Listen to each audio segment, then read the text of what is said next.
d'abord, merci pour l'invitation. Je suis ravi de voir qu'il y a du monde dans la salle. Donc, je me présente. Je suis Christian Jorgensen. En fait, j'ai une double casquette. À la fois, je suis chef de service au CHU de Montpellier. Et donc, là où je vois effectivement beaucoup de patients qui ont les mêmes préoccupations que vous.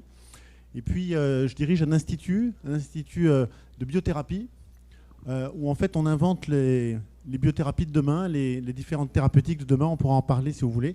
Donc, j'ai essayé, de façon très synthétique, de mettre en avant des points d'actualité, et en partant de la clinique, vous allez comprendre pourquoi.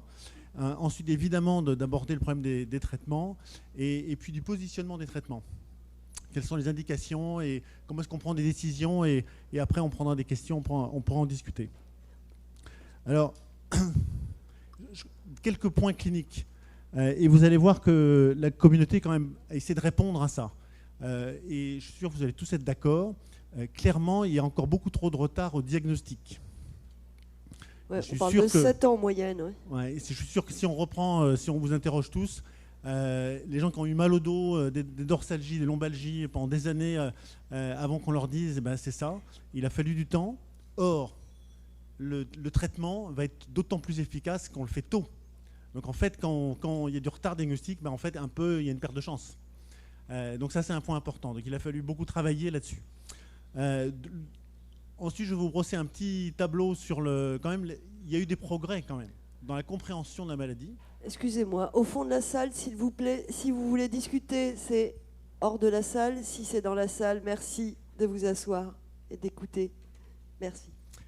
Donc il y a eu des avancées. Ce matin, vous avez entendu parler du microbiote, mais il y a eu des avancées importantes sur la génétique. Puis il y a eu des avancées intéressantes. Je vais juste vous en dire quelques mots tout à l'heure, mais je pense que c'est pertinent. Il y a eu des avancées sur la biomécanique. En fait, pourquoi cette maladie, elle touche la colonne vertébrale et le sacrum? Est-ce que vous êtes posé cette question? En fait, il y a une explication. Hein. C'est quand même l'endroit du corps où les contraintes mécaniques sont les plus fortes. Mais l'inflammation se fait là. Il y a une raison. Et puis évidemment, j'aborderai les problèmes de traitement. Donc dès les diagnostics, là vous êtes tous convaincus, et ça ne va pas. Et comment on corrige ça? On corrige ça d'abord en formant les gens, en formant les médecins, en formant les médecins généralistes aussi, qui soient sensibles à ça. Une personne qui a 25 ans, qui a des lombalgies toutes les nuits depuis 3 mois, c'est pas juste une lombalgie simple. Il y a quelque chose, il faut creuser, il faut aller voir plus loin. Et donc c'est important de sensibiliser. Et donc bien définir ce que c'est quoi une lombalgie inflammatoire. Donc ça, vraiment, aujourd'hui, on est très attentif à ça dans nos facultés de médecine pour former les jeunes médecins à les sensibiliser à ce problème. Donc avoir mal au dos quand on a moins de 40 ans, pendant des mois et des mois, c'est pas normal, il y a quelque chose. Donc il faut être particulièrement attentif. Donc ça, c'est des choses que vous connaissez, mais c'est important que la communauté soit bien attentive à ça. Et ensuite, on va chercher les symptômes autour qui alertent, qui disent oui, là, on est en face d'une spondylarthrite. Alors, par exemple, vous connaissez bien l'uvéite, l'orteil qui gonfle, ce qu'on appelle la dactylite, les douleurs inflammatoires sternoclaviculaires. Donc tout ça doit dire attention, il y a une spondylarthrite, parce que plus on diagnostique tôt, mieux on pourra prendre en charge. Un point important. Du coup, vous voyez que en fait, les critères, et ça c'est important, donc le diagnostic a beaucoup évolué ces dernières années. 10 ans en arrière, pour dire que quelqu'un avait une spondylarthrite, il fallait attendre qu'on voit sur une radiographie des anomalies sur le bassin. Et ça, vous savez bien, il faut 15 ans pour le voir. Et en fait, d'abord, l'imagerie a avancé. Donc aujourd'hui, on fait des IRM très facilement. Et ensuite, les critères ont évolué. Donc vous voyez, aujourd'hui, on s'appuie sur des choses beaucoup plus simples pour avoir un diagnostic précoce, rapide. Et donc quelqu'un qui est dans la situation d'une lombalgie, on fait une IRM des sacroiliaques. Et ça, c'est un examen qui permet de voir l'inflammation et donc permet de faire le diagnostic. Et on fait un typage génétique, HLA-B27 que vous connaissez, mais qui est important parce que du coup, même si l'IRM est normal, on peut avoir une spondylarthrite. Et donc, il ne faut pas attendre, si vous voulez, d'avoir une imagerie positive pour faire ce diagnostic. Donc, on peut, avec juste un test génétique et au moins 2 éléments cliniques qui permettent de le dire, affirmer que c'est bien une spondylarthrite. Bon, quelques images, hein, quand on vous fait l'IRM, c'est ça qu'on cherche. On cherche l'inflammation sur les zones de la sacroiliaque. Et ça, aujourd'hui, on sait le lire, on sait le faire, et on n'hésite pas, il faut le faire facilement. Deuxième point important, il n'y a pas une spondylarthrite, il y a des spondylarthrites. Et c'est important aussi pour le traitement.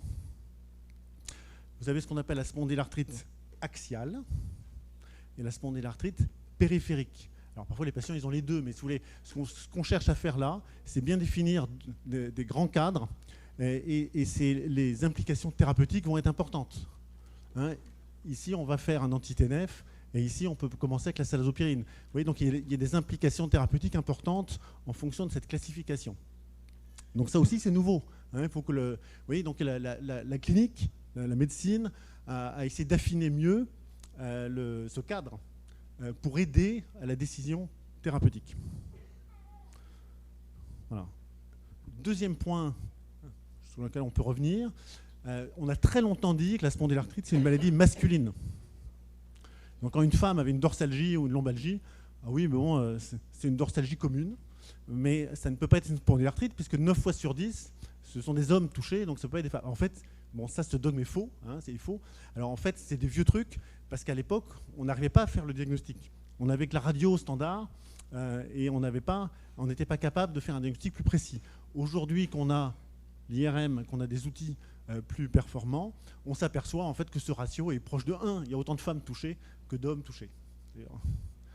Vous regardez l'assistance. Ouais, il suffit de regarder l'assistance, effectivement. Voilà. Mais ça, vous voyez, c'est des éléments importants et qui sont en fait d'évolution assez récente. Hein. Et donc on s'aperçoit, plus on progresse finalement, il y a autant de. C'est pas que la maladie est plus fréquente avec le temps, simplement on fait mieux le diagnostic plus tôt.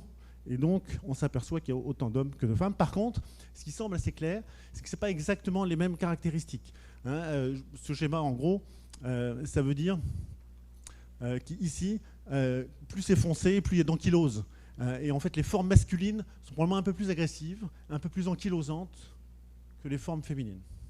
Donc il y a probablement des petites distinctions sur la présentation clinique. Donc pas une fréquence différente, mais probablement une présentation un tout petit peu différente sur les aspects cliniques.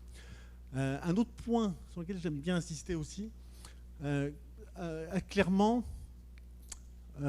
c'est une maladie qui fait mal, c'est une maladie qui a un impact, hein, qui ankylose, qui peut avoir des complications, mais c'est aussi une maladie qui impacte beaucoup la qualité de vie.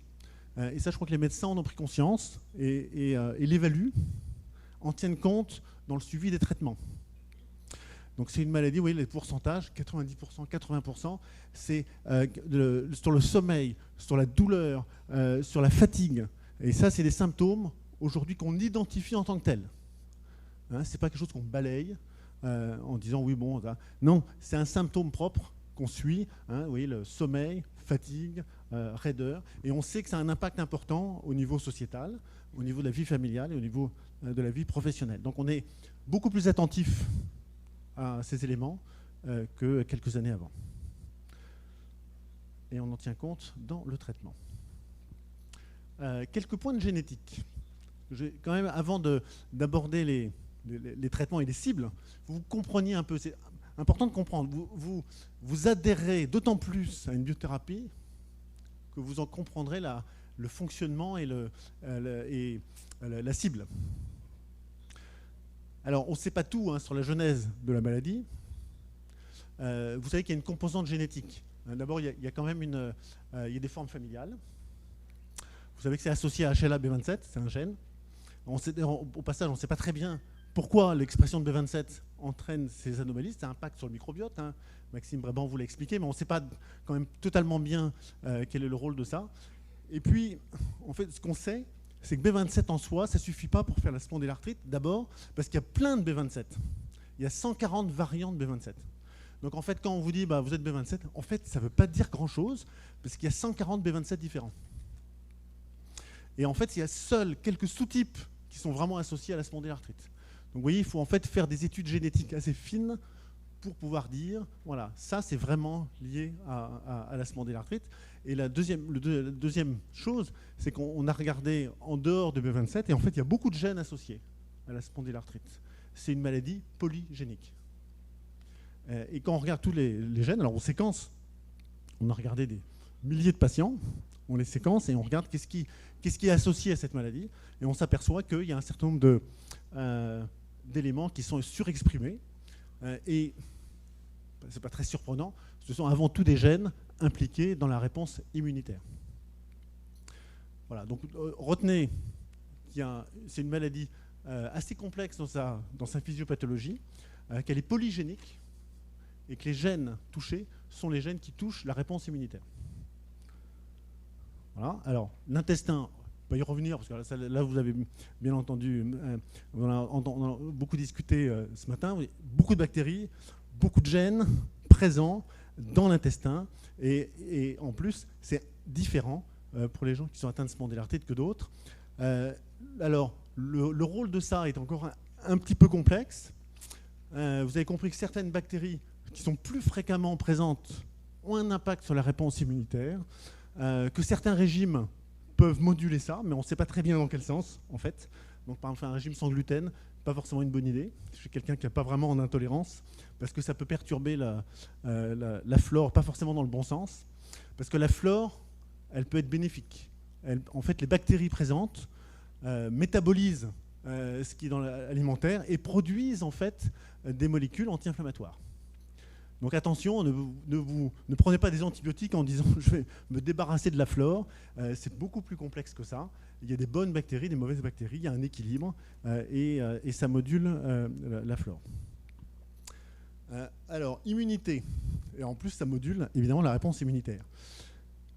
Alors, immunologie et spondylarthrite. Des données assez récentes montrent qu'il y a des cellules immunitaires assez spécifiques à l'anthèse. Alors l'anthèse, c'est le tendon. C'est toutes les insertions périarticulaires périosseuses. Vous voyez, sur le schéma, elles sont là. Donc l'articulation est là, et là on est là. Et en fait, il y a des cellules immunitaires un petit peu particulières qui expriment des molécules responsables de l'inflammation. Alors on appelle ça des interleukines. Alors ça veut dire interleukine. Leukine, c'est leucocyte, c'est globule blanc. Donc c'est des petites molécules qui régissent la réponse inflammatoire. Et une, elle est importante, il y a le TNF-alpha, et l'autre, c'est l'interleukine 17. Alors des interleukines, il y en a 35 décrites, mais dans la spondylarthrite, il y en a deux importantes. C'est l'IL-17 et le TNF-alpha. Alors, donc c'est là, vous voyez, poup, poup, poup. Et en fait, c'est ça qui génère l'inflammation. Et c'est très particulier à cette population lymphocytaire qui s'accumule sur l'anthèse. Et l'anthèse, c'est là où vous avez mal. C'est là où l'inflammation se fait. Donc déjà, on identifie des molécules de l'inflammation sécrétées par des lymphocytes et qui sont présents. Ils sont présents là, d'abord parce qu'il y a le microbiote, parce qu'il y a un terrain génétique, et ensuite parce qu'il y a un stress mécanique. Alors ça, c'est un point récent et important. C'est ce que je vous disais tout à l'heure. On s'est aperçu que l'inflammation, elle ne se met pas n'importe où. Ce n'est pas n'importe quelle articulation qui est touchée. C'est les articulations où il y a une forte contrainte biomécanique, il y a un fort stress. Et en fait, quand on stresse une cellule dans un tendon, dans une synoviale, on l'étire trop fortement, et bien quand on fait ça, on génère de l'inflammation. Donc on déclenche le processus inflammatoire. Et donc on déclenche le TNF, on déclenche l'interleukine 17. Et donc c'est quand même très particulier. Et c'est ce qu'on voit ici. Vous voyez, le tendon, il est là, ça tire sur ces cellules, et c'est pour ça que ça déclenche de l'inflammation.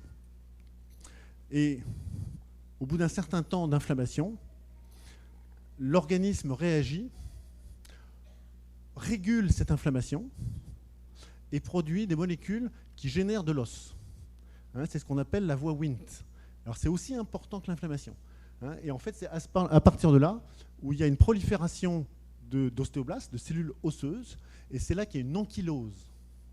C'est quand même très particulier. On commence par une inflammation, ça se résorbe, puis on passe sur une ankylose. Et vous savez qu'un des points importants de cette maladie, c'est qu'il y a des ossifications, et qu'il y a donc une fusion osseuse, il y a des ponts osseux, et donc il y a une formation osseuse qui est plus tardive que l'inflammation et qu'on veut évidemment éviter. Et donc ces petites molécules, elles sont schématisées ici. Donc il y a des récepteurs à ces voies Wnt. C'est des voies très importantes dans la génération de l'os, qu'on connaît très bien quand on étudie l'embryologie. Et il y a aujourd'hui des molécules qui permettent d'inhiber ça. Donc il y a des facteurs identifiés qui sont des inhibiteurs de ces voies, mais potentiellement qui sont des agents thérapeutiques. Donc ça, ce n'est pas encore disponible comme biothérapie, mais ça le sera bientôt. Donc vous voyez, avec un objectif différent, là, du coup, on n'est plus dans le contrôle de l'inflammation, on est dans le contrôle de l'évolution et de l'ankylose. Et donc ça, c'est schématisé ici. Donc vous avez la première étape, inflammation TNF. Donc le traitement, on va y revenir, mais c'est les anti-TNF. Très bien. Mais la deuxième partie, c'est ces fameux WNT. Bon, c'est un terme un peu complexe, mais en fait c'est ça. Et c'est ça qui est responsable de cette formation osseuse, de ces ankyloses. Et donc c'est ça qui est important et sur lequel qui entraîne cette raideur et qui entraîne ces manifestations et qu'il faut arriver à contrôler. Et donc, vous voyez, si on remet tout ça un petit peu en place, c'est complexe.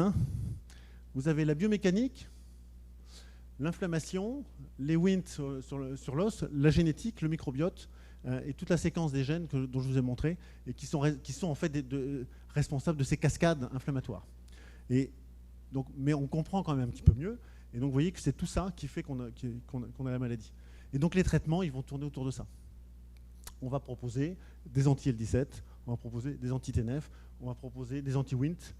On va jouer c'est la rééducation, vous voyez ici, qui est importante. Sur le gène, on ne peut pas jouer beaucoup. Et sur le microbiote, peut-être sur les probiotiques, mais il n'y a encore rien de démontré. Alors, biothérapie. D'abord, qu'est-ce qu'on appelle une biothérapie ? Je crois qu'il faut démystifier ce truc. Si vous voulez, ça s'oppose à la chimiothérapie. La chimiothérapie, ça veut dire quoi ? C'est des produits de synthèse chimiques. Le méthotrexate, c'est le type même de la chimiothérapie, du traitement chimique. Et puis, on a affiné notre connaissance. Donc, ça a commencé par le TNF, c'est l'inflammation. Donc, on a fait une petite molécule, mais biologique, donc un anticorps, qui va bloquer très spécifiquement et sélectivement le TNF. Donc, un anti-TNF, c'est un super anti-inflammatoire. D'accord ? Alors, l'énorme avantage du biologique, c'est que vous êtes d'une précision chirurgicale. Vous ne bloquez que le TNF.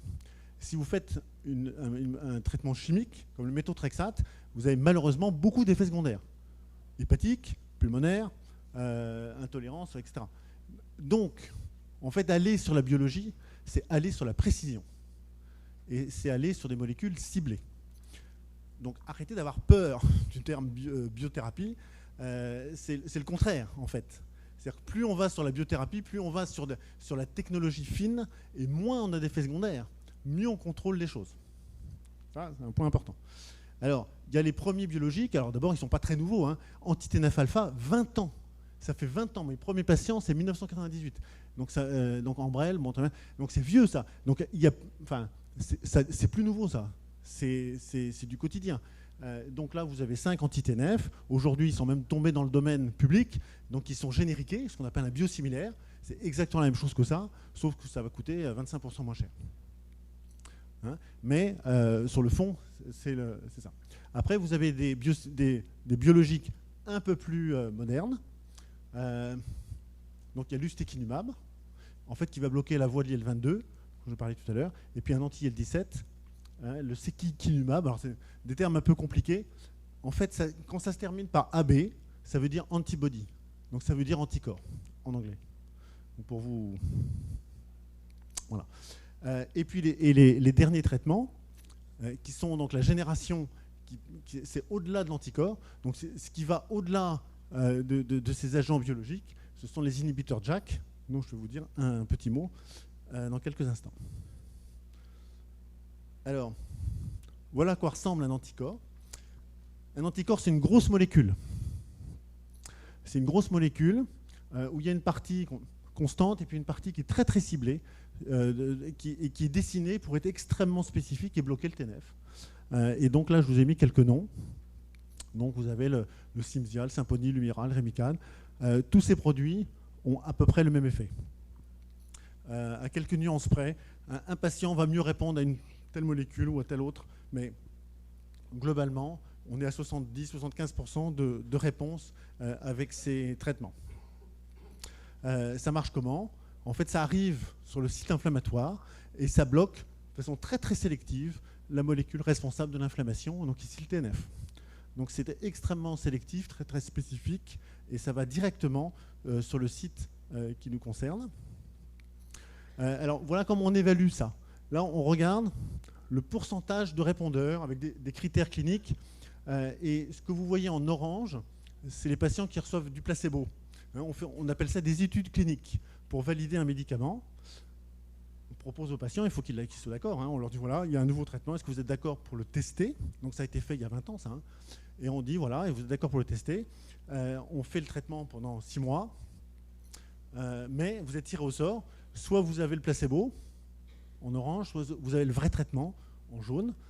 Souvent, dans les essais cliniques comme ça, on propose aux patients, d'abord, si ça ne va pas, ça ne marche pas, parce que par exemple, il est sous placebo, on leur dit, au bout de 3 mois, vous arrêtez, et on vous met vraiment sous le vrai traitement. Il y a une solution que les gens ne restent pas 6 mois sans aucun traitement. Alors, c'est des études qui sont en général multicentriques, qui impliquent beaucoup de pays européens. Et ce que vous voyez là-dessus, c'est que, quel que soit le critère d'évaluation, en fait, vous voyez qu'il y a une très grande différence sur le pourcentage de patients qui répondent entre le placebo et le traitement. Donc ça confirme l'efficacité. Cette efficacité, on la mesure sur la douleur, on la mesure sur l'inflammation, mais aujourd'hui, on ne la mesure pas sur l'imagerie. Donc en fait, aujourd'hui, on n'est pas capable de vous dire qu'on arrête complètement l'évolution de la maladie. C'est très difficile à voir, ça. Il faut des années de recul pour le voir.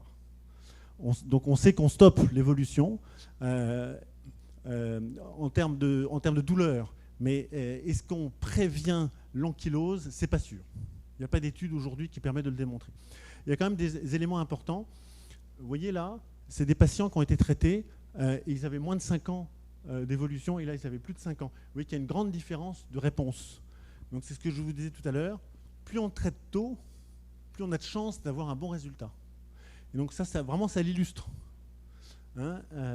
Si on arrive à traiter dans les 5 ans, il y aura un meilleur résultat que si on les traite avec plus de 5 ans d'évolution.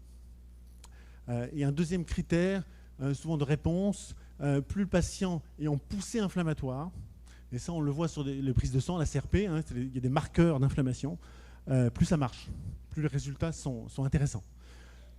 Ça ne veut pas dire que ça ne marche jamais si la CRP est normale. Vous voyez que le pourcentage de réponse est quand même plus faible. Bon, mais de toute façon, en général, ce qu'on dit aux patients, il faut essayer. On est autour de 70-75% de réponse.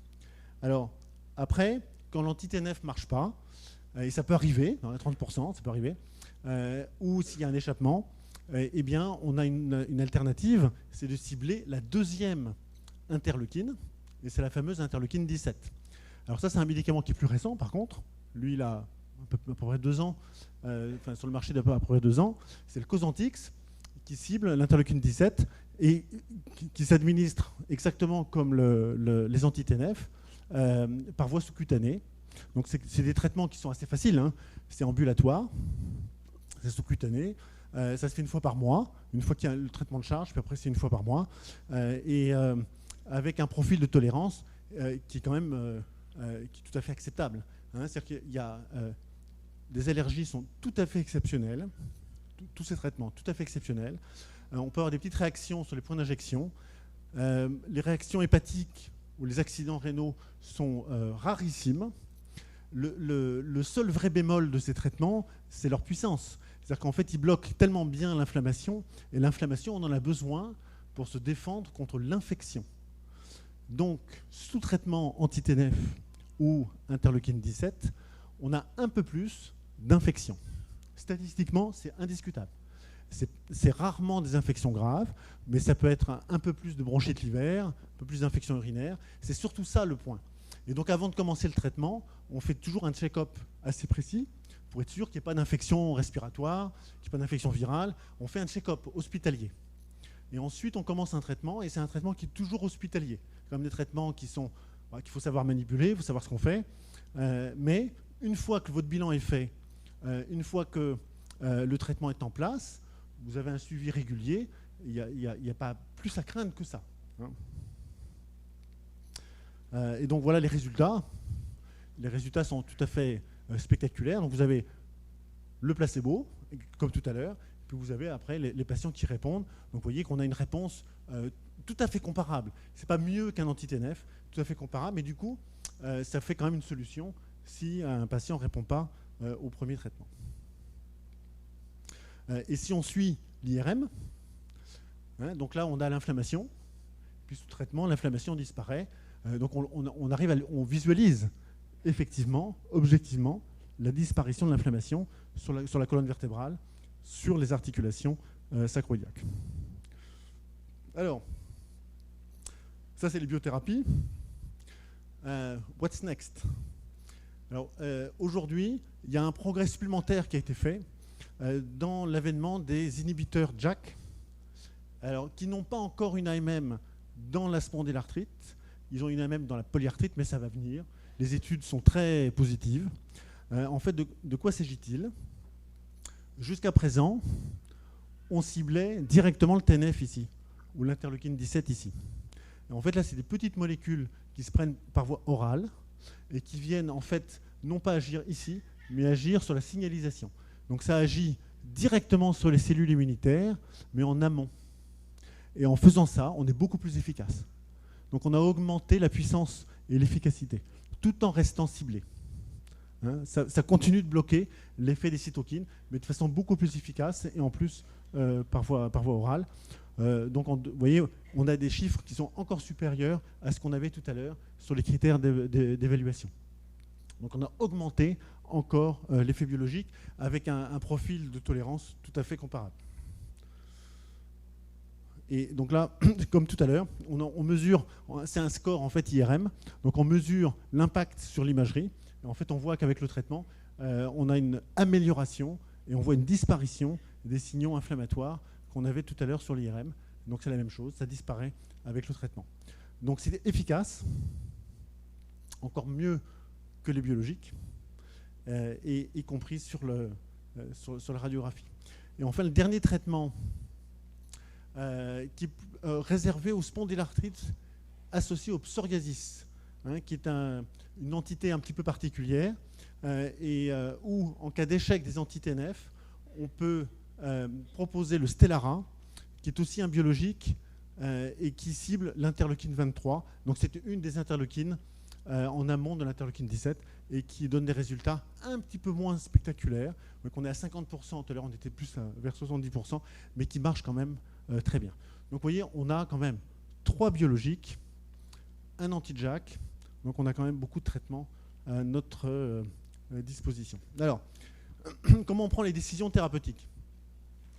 D'abord, j'espère que je vous ai convaincu, il faut traiter tôt. Donc déjà, il faut avoir le diagnostic. Et il ne faut pas attendre. Ne dites pas, ne raisonnez pas en disant c'est biologique, bah, finalement c'est pour les formes les plus... c'est pour plus tard. Quand j'irai plus mal, bah, c'est pas un bon raisonnement. Il faut les utiliser tôt, à bon escient, mais tôt. Il ne faut pas attendre 10 ans d'évolution parce qu'on aura de moins bons résultats. Et le deuxième point, c'est la classification. Je vous l'ai dit tout à l'heure, ce n'est pas tout à fait les mêmes maladies. Il y a les formes axiales, c'est vraiment le rachis, le sacroiliaque, la colonne vertébrale. Et à ce moment-là, en fait, on arrive très vite au biologique. C'est-à-dire qu'on propose bien sûr toujours des antidouleurs. Vous connaissez les effets secondaires, hein, pas toujours très bien supportés. Les anti-inflammatoires. C'est pas à vous que j'ai expliqué qu'après quelques semaines d'anti-inflammatoires, c'est difficile à suivre. La rééducation, la sophrologie, tout ce qu'on a dit là, c'est important, il faut le faire, bien sûr, il faut le faire. Hein. Ça fait partie intégrante du traitement. Mais en fait, assez vite, si on veut être efficace, il faut proposer un anti-TNF. Ça, c'est pour l'atteinte axiale. Dans la forme périphérique, un petit peu différent. Parce que du coup, on a une inflammation sur les chevilles, sur les genoux, sur les épaules. Et donc là, il y a certains traitements qui sont au départ pour traiter la polyarthrite qui marchent dans ces formes-là. Donc c'est des traitements plus classiques, hein, les fameux médicaments chimiques. Il y a le flunomide, le méthotrexate, la célazopyrine. Donc c'est les traitements oraux qui peuvent donner de bons résultats et qui peuvent, si avec une rééducation bien faite, un traitement comme ça, les choses sont bien stabilisées, ça peut être tout à fait satisfaisant et suffisant. Maintenant, si ce n'est pas le cas, il ne faut pas hésiter, il faut passer au biologique. Donc je rappelle, traiter tôt. Alors, juste pour vous dire, la technologie peut aussi vous aider, vous accompagner. De quoi je parle ici? Vous le savez, suivre les patients, avoir des rendez-vous de consultation avec votre rhumatologue, en plus il est hospitalier, c'est pas très facile. Il y a des mois d'attente, on est difficile à joindre. Voilà. Du coup, on a mis en place des outils TIC Santé, donc des outils sur votre smartphone. Vous chargez une petite application. Il faut évidemment, si vous êtes d'accord, hein, voilà. Et du coup, vous allez pouvoir noter à votre rythme, à la fréquence que vous souhaitez, l'importance de la douleur, de la raideur, la tolérance du traitement, à quel endroit vous avez mal, c'est là, et puis toutes ces indications. Et ça va faire une synthèse. Donc il y a une analyse ou une courbe qui va se faire. Et quand vous allez venir en consultation, on aura une synthèse de ce qui s'est passé sur les 6 derniers mois. Et en fait, c'est utile ça, parce que sinon vous oubliez. En fait, vous vous souvenez de ce qui s'est passé la semaine d'avant, mais pas dans l'état dans lequel vous étiez 3 mois avant. Ça permet de faire ça. Et puis, ça permet aussi, s'il y avait un problème, d'avoir une alerte, d'avoir un retour rapide. Donc, c'est des outils que j'aime bien et qui peuvent être utiles. Donc, n'ayez pas peur des biothérapies. Ça marche, c'est efficace. Il faut en connaître les limites. Maintenant, j'espère que vous avez mieux compris comment ça marche. Donc, il faut comprendre comment ça marche. J'espère que vous avez mieux compris. C'est assez précis comme mode d'action. Mais il ne faut pas attendre la dernière minute. Il faut l'utiliser quand il faut. Et il ne faut pas attendre, il faut pouvoir le mettre en place. Pour le mettre en place, il faut que ça passe par des services qui ont l'habitude, qui sont spécialisés. D'abord, ça sera sécurisant pour vous. On est sûr comme ça qu'il n'y aura pas de problème. C'est quand même pas d'aspirine. Et donc, il faut qu'il y ait un suivi et il faut qu'il y ait de la rigueur. Donc tôt, on a des résultats. Il y a encore des questions. Hein. Combien de temps faut traiter? En fait, personne ne peut répondre à cette question. Est-ce qu'il y a des séquences de traitement meilleures que d'autres? Oui, probablement. Hein. Donc là, on avance sur des choses comme ça. Il y a probablement des façons de faire mieux. D'avoir un meilleur suivi en utilisant les outils technologiques d'aujourd'hui, je pense que c'est utile. Ça permet d'être plus précis sur les posologies, sur le rythme d'injection, meilleure adaptation. Pour la suite, les probiotiques, on ne sait pas, ça peut être intéressant. Hein, il y a une recherche active, ça peut être intéressant. Et puis, il y a les nouveaux traitements qui vont cibler les voies Wnt dont je vous ai parlé, éviter l'ankylose, éviter les conséquences de cette inflammation. Donc aujourd'hui, on est efficace sur l'inflammation, un petit peu moins sur l'ankylose. Du coup, voilà. Ça, c'est l'équipe. Ah oui, il y a du monde. Hein. On ne fait pas que de l'inflammation. Hein, on fait aussi les aspects régénération de cartilage, cellules souches, 3D printing. Voilà, donc tout ça se fait dans un institut dédié. Et donc, avec ça, je vous remercie. Je suis prêt à prendre les questions.